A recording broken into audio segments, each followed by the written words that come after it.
Kejengni dengan Paidbah pandawa berpenyok kalau bersiasat yap dan buat syarikat terhadap tangki kepala Jingiakhih mata kasni kalau terkenal luar arja rahui kadai Bteng nak kawi kejaka syakawi pat mata kasni sakit Paidbah dengan tang opor selong meliam buat kesur erni dengan tang opor selong meliam kena megang sasisian pelong yang kajian soy Paidbah kemjuru itu tang tungshop kini rambak makbi dan kasaka kemjuru ia kihir kulit kemudian keti siap yang ini dengan lambaran untuk kesan HRC. Kita mak kelami kicenrang berkentai, kilang kumi berlangpa berkumjuru kisamla berkenar dulu. Ini syakmat mendawa mantak hok dongli dengan lambaran untuk kesan HRC. Dia kini ke program mata kajian nak pulang untuk kesan. MU jangan apa selong berkumjuru Paidbah marathon meli.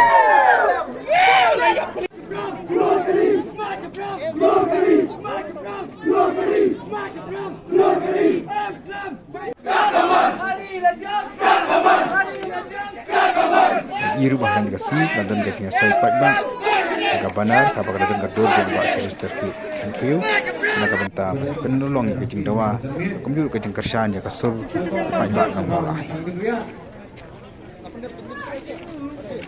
Paidbah subhang yang dari Jingiakhih di kamp kendong subhang yang kendong ru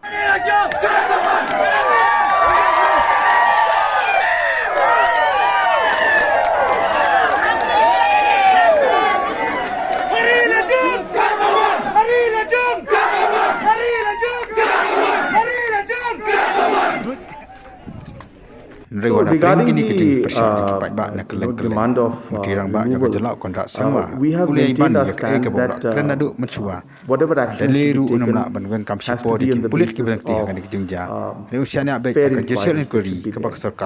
And based on what we feel or we think, one cannot simply take action. So there has to be based on some kind of inquiry, some kind of a proof. So a lot of people have demanded that a judicial inquiry should be there so that the truth comes out. And that is the reason why we agreed to that, and the judicial inquiry is going on. Therefore, I have maintained that the government will take action as and when the judicial inquiry gives its report, because that's how it will be fair and we can take a fair call on that.